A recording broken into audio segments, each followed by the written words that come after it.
Is your car totaled or can it be restored? Do you believe the insurance company is lowballing your claim? Learn how to get what you're owed, not what the insurance company wants to pay you. Diminished value. What's the actual cash value of my vehicle? Am I owed used parts, crash parts, or am I entitled to new parts? I will try and answer some of these questions for you.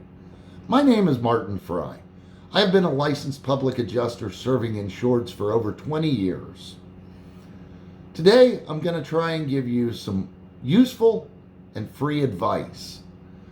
I've always been involved with vehicles. I grew up, my father was a car dealer and a Harley Davidson motorcycle dealer. I've always been fascinated with anything with a motor. Today, I just want to tell you what you can do so that you can get your claim paid.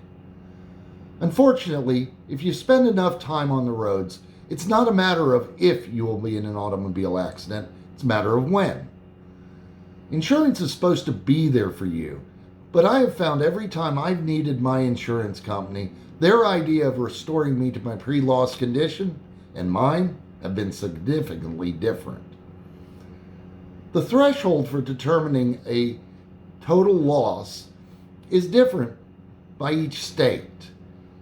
You can be 60 to 100% depending where you live. In Florida, it's 80%. This video will cover when your car is wrecked and your insurance company has agreed to totaling your vehicle. I will try to give you a plan of action if you feel they are lowballing their estimate to you. What do you do? These are the 5 things you can do to assure you get paid completely and properly.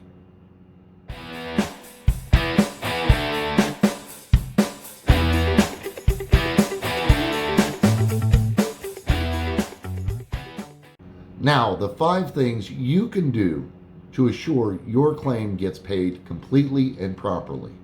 First, use your coverages and thoroughly review any documentation or reports that the insurance company provides to you. Challenge their documentation if you disagree with it. If you have rental car coverage, use it. Have your vehicle stored at the shop of your choice, not the shop of their choice, until they demand otherwise. When they make assertions to you that they're going to do something or they're not going to do something, have them put it in writing. Follow up with an email or fax with your recollection of the conversation. This should get them to telling you the facts instead of what you want to hear. They should provide you an adjuster summary. This should contain documentation from their vendors to try and substantiate the value they're putting on your vehicle. This documentation should contain information from their vendors that is in a report form with similar vehicles that have been sold. Pay attention and make note of where the vehicles are located at. Many times you'll find they're hundreds, if not thousands of miles away from your geographical area. If there's a phone number, call the phone number. Ask them about the car they sold. See if there were any defects. See if that car was, in fact, like, kind, and quality to yours. Many times, you'll find that there may have been underlying issues. It's important to know. Keep a log. Make notes. Keep your documentation together. Make yourself a folder just for this accident, just for the information on your vehicle. Check the value guides that they assert. Many times you'll find they input your vehicle and may have made incorrect assumptions of your vehicle. It can have a substantial difference on the price that's being established.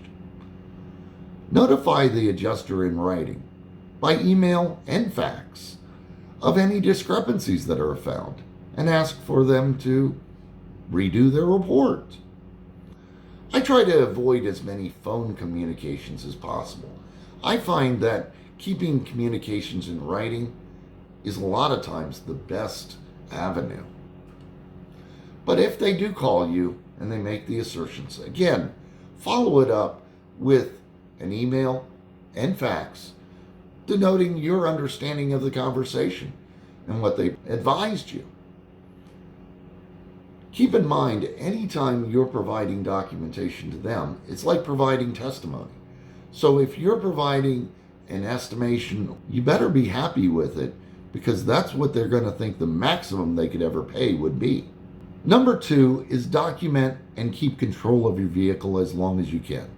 Now, the insurance company will not want to pay your storage yard, so they'll want to move it to some place that they most likely can receive free storage, most likely an auction yard. With that said, prior to the insurance company relocating your vehicle to their storage yard, take your cell phone, document your car thoroughly, inside, out, pictures of the seats, general condition, if the dash is cracked, if the dash isn't cracked, are there any tears or rips in the seats, what's the condition of the tires, what's the rest of the car that wasn't involved with the impact, is the paint good, is the paint bad. This all makes differences on determining the vehicle. It can go as far as pulling the dipstick and showing the condition of the oil, that you properly maintained it, and taking pictures of the tire tread. You can just take a coin and insert it into the tire tread and show the amount of tread on the tires. These are all things to keep into consideration. If there's other accessories that you have added to the car, communicate with the adjuster and ask if they will be reimbursing you for these accessories. Otherwise, you may wish to remove them prior to the insurance company removing your car and taking it from your possession. Send a statement advising if you are in disagreement with their assessment of your vehicle, and make demand to protect your property from further damages while they're storing your car. Again, all communications should be in writing. Number 3, I would recommend to go online and find similar vehicles to establish what you believe your vehicle's value truly is. There are numerous resources online, as well as many websites selling vehicles, private individuals. There's cars on Craigslist, there's cars in Facebook. There are many resources for finding cars in today's markets. Once you believe you have an idea from online resources as to the valuation of your car, and if you still disagree with the insurance company's assessment of your value, once you have done your online research and you believe you have established the fair market value of your vehicle, now is the time for number 4. Get local documentation to your local area in your market. Good place to start is generally the automobile dealer that sells your brand of vehicle. Go and talk to the salesman. Advise them that you have been in a wreck, you're in a disagreement with the amount of money that the insurance company's paying you, and you need to purchase a new vehicle, and you want to see if their price is fair. I am not advising to share your knowledge from your research unless it's necessary. Salesmen are normally on commission, and you're now going to be a car buyer in the very near future. See what he can sell you in the price that the insurance company has established. Talk to him about the make, model, and condition of the vehicle, and see what he can get you a similar vehicle for. Some salesmen have interest in helping you, as they know you will be a vehicle buyer. Have them put their replacement cost estimations in writing of a like, kind, and quality vehicle that they would consider to be a direct replacement for your vehicle. Be sure it contains all the fees and costs: sales tax, tag, transfer, dealer prep, any dealer fees. These are most likely collectible depending on your policy and your state's laws. Then go and do this at several dealerships. Number 5, now you should be knowledgeable on your car's value. Contact the adjuster. Tell them why you disagree with their estimations. Keep in mind, when you provide documentation, you are most likely setting a ceiling, and the adjuster will try and negotiate down from that number. Documentation can be the same as giving testimony, and I recommend that you never give testimony against yourself.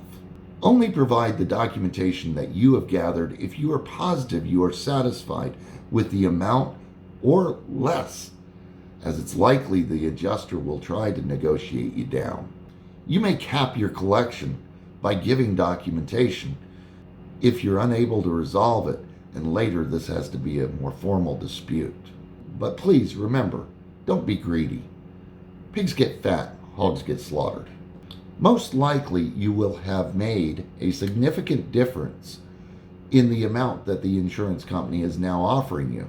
Hopefully, it's an amount that you are agreeable to and you can settle your matter. If you are not at the point of settling your claim, you are now at a position that you will have to either use a dispute resolution method from your policy or litigation. Here's a testimonial from one of our clients that was resolved by just using the tips above. Hello there, I'm Tom. I was just driving down US 1 one day and a guy ran into the back of me, and I I didn't know what I was gonna do. I had my car for work. I used it for work, and my insurance company was charging me exorbitant rates, and so I didn't want to go through my insurance company. And the gentleman that hit me, he said, I don't mind, use my insurance company. So I went to his insurance company, and they wanted to total my car. They weren't going to give me anything for it, and it's a 2015. I mean, it was worth something to me, and I didn't know what I was going to do. My insurance company wasn't going to give me anywhere near what I thought it was worth. His insurance company wasn't going to give me anything, and that's when I got to talk to Martin, thank God, and he went to bat for me, and he got 3 times what they were going to give me, and I got the check. And I tell you what, Martin's the man. Thank you. I hope you have found this information useful. Please subscribe to our channel. I will be sharing much more information in the future. Please like the video. If you dislike, click the dislike.